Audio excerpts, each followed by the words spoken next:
Hello hi అండి. మనం ప్రస్తుతానికి నల్గొండ జిల్లా కట్టంగూరు మండలం ఐటిపాముల గ్రామ పంచాయతీ పరిధిలో బీఆర్ఎస్ పార్టీ బలపరిచిన అభ్యర్థి బెల్లి సుధాకర్ గారు మనతో ఉన్నారు.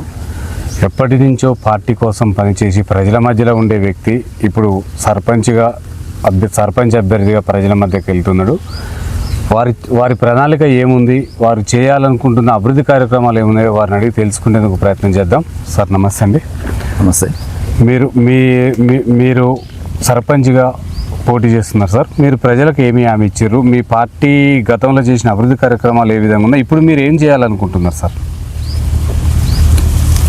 నా పేరు బెల్లి సుధాకర్. టీఆర్ఎస్ బలపరిచిన అభ్యర్థి, సర్పంచ్ అభ్యర్థిగా బలపరిచినారు. నాది ఐటిపాముల గ్రామం. ఐటిపాముల గ్రామంలో సర్పంచ్గా పోటీ చేస్తున్నాను. గుర్తు నా యొక్క గుర్తు వచ్చేసి బ్యాట్ గుర్తు. Okay sir. మీరు సర్పంచ్గా మీ ప్రణాళిక ఏముంది? మీరు ప్రజల మధ్యకి ఏ విధంగా వెళ్తున్నారు సార్? నేను ఒకటే, నా కాన్సెప్ట్ ఏంటంటే జనాలకు నిత్యం అందుబాటులో ఉండాలి. ఒక సర్పంచ్ అనే వ్యక్తి గ్రామంలో ఉండి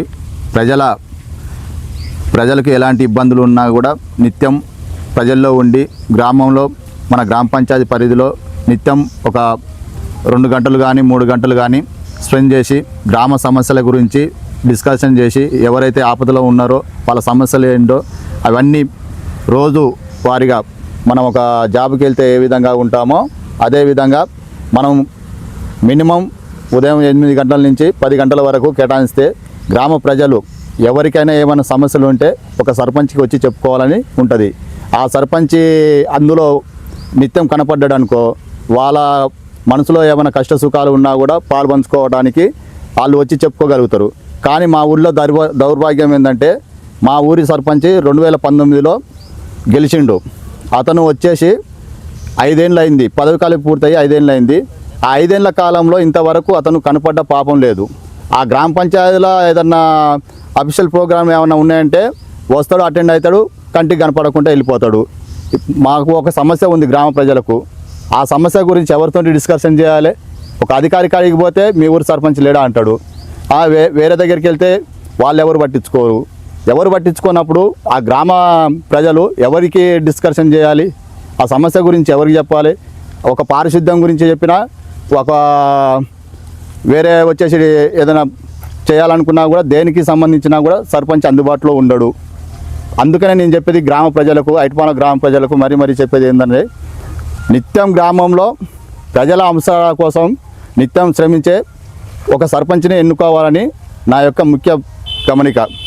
ఒకవేళ ఇప్పుడు ఎలక్షన్లు వచ్చినాయి, ఇప్పుడు ప్రతి వ్యక్తి పోటీ చేసే వ్యక్తి నేను అది చేస్తా ఇది చేస్తా అని చెప్తారు. ఒక్కొక్క వ్యక్తి ఒక్కొక్క తీరుగా చెప్తాడు. ఒకడు డబ్బుతోటి చెప్తాడు, ఒకడు అభివృద్ధితోటి చెప్తాడు, ఒకడు ఇంకో తీరుగా చెప్తాడు, ఇంకో తీరుగా చెప్తాడు. ఇవన్నీ ఏవి నమ్మొద్దు. గత 5 ఏళ్ళ నుంచి ఇప్పటిదాకా గ్రామంలో ప్రజలకు అందుబాటులో ఉండి ఎవరైతే చేస్తున్నారో వాళ్ళని అందరూ గమనించి ఈసారి 2025లో వచ్చిన గ్రామ పంచాయతీ ఎన్నికల్లో ఆ వ్యక్తిని ఎన్నుకొని మంచి ఘన విజయంతో గెలిపించాలి. ఇప్పుడు ఒక వ్యక్తి చెప్తాడు నేను అది చేసినా ఇది చేసినా అని చెప్తాడు. చెప్పినప్పుడు ప్రజలు అందరూ గమనిస్తూనే ఉంటారు. ఈ 5 ఏళ్ళ నుంచి ప్రజల మధ్యలో ఎవరు ఉన్నారు, ఏ వ్యక్తి ఉండు ఏ వ్యక్తి లేడు, అది ప్రతి వ్యక్తి గమనిస్తూనే ఉన్నాడు. వచ్చి నేను అది చేస్తా ఇది చేస్తా అని చెప్పి మాయమాటలు చెప్పి అది చేసి ఇది చేసి ఏదో ఓట్లు వేసుకొని దండుకొని వెళ్ళిపోయి రియల్ ఎస్టేట్ వ్యాపారాలు అయ్యి దందాలు చేసుకొని అక్కడనే చేస్తాం. ప్రజలు ఎప్పుడు డబ్బు కమ్ముడు పోతారు. మళ్ళీ 5 ఏళ్ళకి వచ్చి సంచి పట్టుకొని వచ్చి మళ్ళా జనాల్ని మోసం చేసి ఏదో రకంగా బయటపడి మళ్ళీ వెళ్ళిపోతే అయిపోతుంది అని అనుకునే వ్యక్తులు చాలామంది ఉన్నారు. అలాంటి వ్యక్తులకు అవకాశం ఇవ్వకండి. నేను ఒకటే చెప్పేది గ్రామ ప్రజలకు, మా ఐటిపాముల గ్రామ ప్రజలకు, నిత్యం గ్రామంలో ఉండే గ్రామ సర్పంచ్ని ఎన్నుకుంటారా, లేకపోతే డబ్బుకు కొనుక్కొని మమ్మల్ని అందరినీ మన గ్రామ ప్రజలందరినీ కొనుక్కొని పోయే సర్పంచ్ని ఎన్నుకుంటారా? మీరు ఒక్కసారి ఆలోచన చేయాలి. నేను గతంలో ఎంపీటీసీగా కొనసాగిన, ఇంతవరకు ఎలాంటిది ఆశించలే. అవసరమైతే నా సొంత జేబులోకి వెళ్ళి డబ్బులు పెట్టుకొని అయినా పారిశుద్ధ్యానికే కానీ వేరే ఇతర పనులకే కానీ నా సొంత డబ్బులకి వెళ్ళి చేసిన. కానీ కొన్ని పనులకు అవతల వ్యక్తులు నేను చేసిన పనులకు బిల్లులు పెట్టుకొని వాళ్ళు ఇది ప్రభుత్వ సొమ్ముని దుర్వినియోగం చేసిరు తప్పించి నేను అలాంటి ఏం చేయలే. అయినా కూడా నా సొంత జేబులోకి వెళ్ళి పెట్టుకొని ఎంతో కొంత జనాలకు మేలు జరిగేటట్టు నా వంతు సాయంగా నేను చేసుకుంటూ పోతూనే ఉన్నా. అయినా కూడా ఈ విధంగా చేస్తుంటే కొంతమంది శక్తులు అంతా కలిసి ఉమ్మడిగా చేరి నన్ను ఏదో విధంగా భయాందోళనకు గురిపెట్టుడు కానీ, అది చేసుడు కానీ, ఇది చేసుడు కానీ అలాంటివి చేస్తూనే ఉన్నారు. అయినా కూడా ఇవన్నీ ప్రజలు గమనిస్తూనే ఉన్నారు, చూస్తూనే ఉన్నారు. ఈ 5 ఏళ్ళ నుంచి ఏం చేసింది చూస్తూనే ఉన్నారు, వాళ్ళు ఏం చేసింది చూస్తూనే ఉన్నారు. నిత్యం అబ్జర్వేషన్ చేస్తూనే ఉన్నారు జనాలు. ఎవ్వరు మర్చిపోరు జనాలు. మనం తెలివి కల్లోలం అని లీడర్లం అనుకుంటాం, కానీ మనకంటే తెలివి కల్లోలు జనాలు. దీన్ని ప్రతి ఒక్కరు అబ్జర్వేషన్ చేస్తారు. అదే విధంగా ఇప్పుడు 2025లో వచ్చేసిన ఎలక్షన్లకు మా వార్డు నెంబర్లను బెదిరించుడు, నేను డబ్బు కమ్ముడు పోయినని అదో ఇదో చెప్పి ఈ బజార్ కూడా పోతాడు, ఆ బజార్ కూడా పోతాడు. వాళ్ళు ఒక గుంపు రాజకీయం చేసి సుధాకర్ పోయినట్టుగా 2 రోజులలో కనువ కప్పుకుంటాడు, లేకపోతే డ్రాప్ అవుతాడు అనే ఇలాంటి వ్యవస్థకు వస్తున్నారు. ఇవన్నీ బంద్ చేయాలి.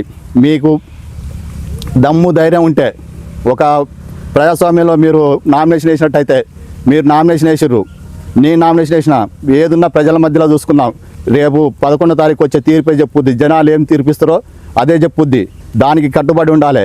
ఎవరిని ఇష్టం వచ్చినట్టు ఆడు నాకు డబ్బు ఉంది, అది ఉంది, ఇది ఉందని చెప్పి, నాకు అధికారం ఉందని చెప్పి ఇంకా వేరే విధంగా ఏదేదో చెప్పబోతారు. ఇవన్నీ ఎవరు ప్రజలు ప్రతిదీ గమనిస్తూనే ఉన్నారు. కనుక నేను చెప్పేది, రేపు 11వ తారీఖు వచ్చే రిజల్ట్ని బట్టి తెలుస్తుంది.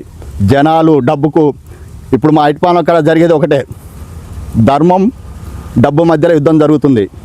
ఈ యుద్ధంలో జనాలు ఏం తీర్పిస్తారో మా ఐటిపాలెం గ్రామ ప్రజలందరూ ఎదురు చూస్తూనే ఉన్నాం. లీడర్లకు ఏ విధంగా బుద్ధి చెప్తారో మా గ్రామ ప్రజలందరూ అదే విధంగా బుద్ధి చెప్పే కార్యక్రమంలో ఉన్నలో కరోనా వచ్చింది. కరోనాలో భాగంలో మా ఐటిపాలెం గ్రామ ప్రజలకు ఏవైతే వసతులు కావాలనో అన్ని రకాల వసతులు నా వంతు నేను సాయం చేసుకుంటూ పోయినా.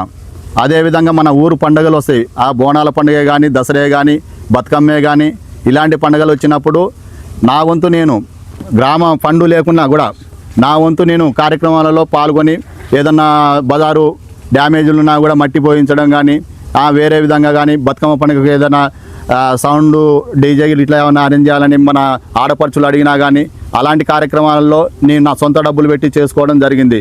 కానీ గ్రామ పంచాయతీ బిల్లు ఎలాంటివి పెట్టుకునేది లేదు. ఇప్పుడు కొంతమంది వ్యక్తులు ఏం చేస్తారు, ఆ పని చేసినా ఈ పని చేసినా అని ఆటికి బిల్లులు పెట్టుకుంటారు. అవి వాళ్ళ ఇతరులు అయితేనేమో జేబులోకి వెళ్ళి పెట్టుకోమంటారు, వాళ్ళైతేనేమో గ్రామ పంచాయతీ ఫండ్కి వెళ్ళి పెడతాంటారు. మరి ఇదెక్కడి న్యాయం? నేను ఒకటే అడుగుతున్నా, గ్రామ పండుగలు అన్నప్పుడు ఏదైనా ఉన్నప్పుడు గ్రామ పంచాయతీ బడ్జెట్ నుంచి తీసి పెట్టాలి. ఒకరు పెడితేనేమో అది వేరే విధంగా ఆలోచిస్తారు, ఇంకొకరు పెడితేనేమో గ్రామ పండుగలే కానీ చెప్పి అందులో నుంచి తీస్తారు. ఇలాంటి సమస్యలు జరుగుతున్నాయి మా ఐటిపాలెం గ్రామంలో. మొన్న రసూలుగూడెం బాట ఉంది, అది ఎవరు సీసీ రోడ్డు వద్దామని నేను ఇంకో నా ఫ్రెండ్స్ వీళ్ళందరూ కలిసి 2-3 కలిసి మా చిరుమతిలింగ గారి ఆధ్వర్యంలో సీసీ రోడ్లు శాంక్షన్ చేయించి పోద్దామని పోయడానికి మేము ప్రయత్నం చేస్తే అది పోయొద్దని ఆపుతారు, ఇది పోయొద్దని ఆపుతారు.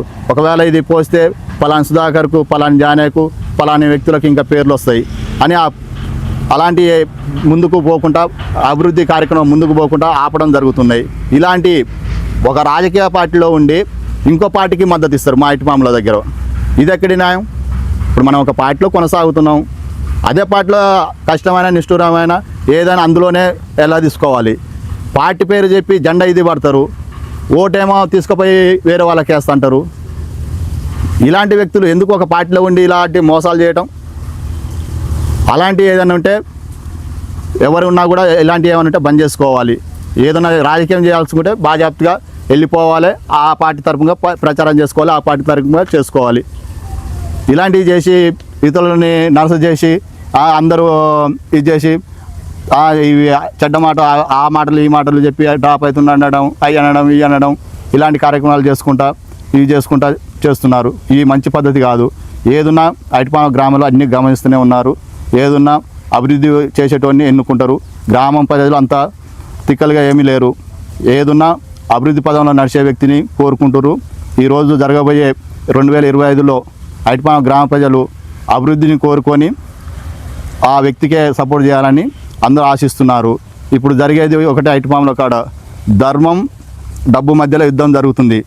గ్రామ ప్రజలు డబ్బుని గెలిపిస్తారా, ధర్మాన్ని గెలిపిస్తారా?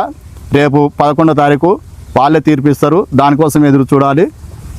నేను అది ఏదైనా కానీ ఐటిపామ గ్రామ ప్రజలు ఏ తీర్పు అయితే ఇస్తారో దానికి నేను అంగీకరిస్తున్నాను. ఎలాంటి తీర్పు ఇచ్చినా కూడా దాన్ని స్వీకరిస్తాను. నేను మీ బెల్లి సుధాకర్. అందరికీ ధన్యవాదాలు. నా బ్యాట్ గుర్తుకు ఓటేసి గెలిపించగలరు. నేను అదేవిధంగా గ్రామానికి 24 అవర్స్ సర్వీస్లో ఉంటాను. ఎలాంటి సాపదికైనా కూడా మీకు నిత్యం అందుబాటులో ఉంటాను. ఒక్క ఫోన్ చేస్తే చాలు, మీ ఇంటి కొడుకుగా మీ ముందుంటాను. దయచేసి మీరందరూ బ్యాట్ గుర్తుకు ఓటేసి గెలిపించగలరు. ఓకే రైట్, చూస్తున్నానండి మీ తెలుగు టీవీ.